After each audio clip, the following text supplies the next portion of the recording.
our cervical range of motion, one of our favorite things to do is use the phenomenon. Now, I know in the book they're doing all this huge one, I feel like that's more clinically relevant. When we do thoracic and lumbar range of motion, can we measure that with an inclinometer?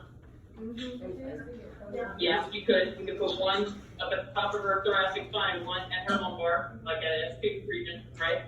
Okay, can we measure thoracic, lumbar motion, and cervical motion using a tape measure? Yep. Good. What about that big 10 piece that we call the C-ROM? Can we measure cervical motion with that? Can we measure thoracic motion with that? Can we measure lumbar motion? Yeah, that's insane. What? Okay, so when we come through here, you can see Brandon here. I'm going to line up my inclinometer with her external auditory meatus.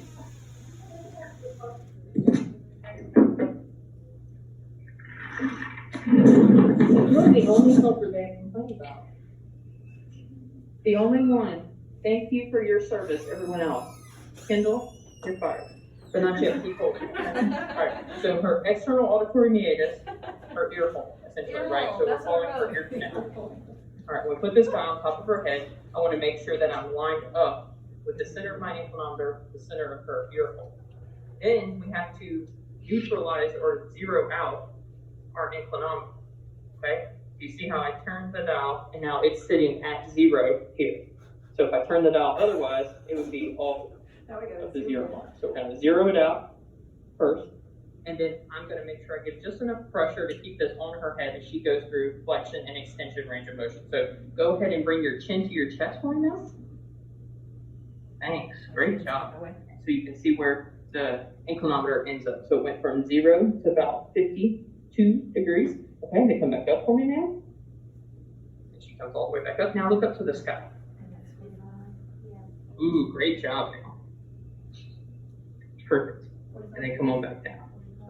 Good, so about 50 degrees there too. Okay, so she went about 50 degrees in each direction. All right, so that's going into flexion and extension.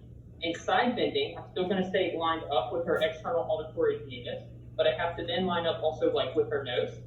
So when she goes to a side bend, I want to be standing in front to do my reading. So we're going to come back and zero it out again.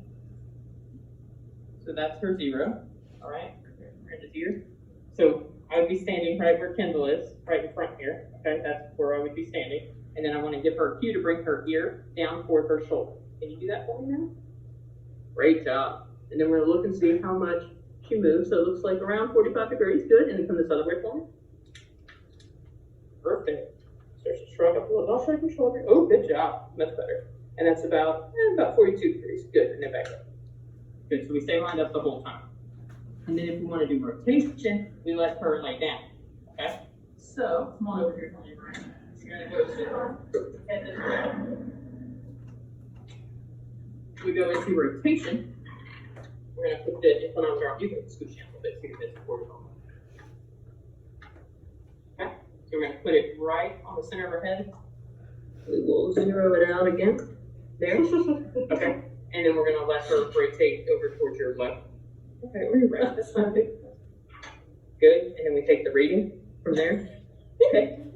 So that's about 70 degrees. Okay, then come back the other way. Good. And I'm trying to move that away so you guys can see. There you go. That's the angle right there. Only I read this. Okay. And that's about, I think, a little shy, so 72 degrees. Okay? Huh? It just depends on which number you're reading. Like always, like randomly, if you want this versus something else, or if you want to see them go through full motion, you can read the full numbers. Okay? So we can take all of those same measurements with our goniometer. Alright, so we can go into, come on back up. Can we just do it with everything and not? Goniometer? Yes. Like, so we can do our goniometer and line up here when we do flexion and extension. Okay, so you can go into flexion and extension, so we can line up from there. When we do rotation, we come over the top, so we can be able to see her nose. And we follow, look over your left shoulder. And we can follow her nose over to the side. And then back. And then we do side bending. We can line up with C7 and the external auditory meatus. And the economy process. And I'm going to leave that down. Not true. Side bend to your right first. That's from the top. That's and it falls very strong So we can just do it with the other one, we don't have to do it with the inclinometer. I personally think it's more efficient to use the inclinometer. I feel like it's more accurate because we can be right with our head movement. But you may not have one in your clinic, so then you're left with your Gotcha.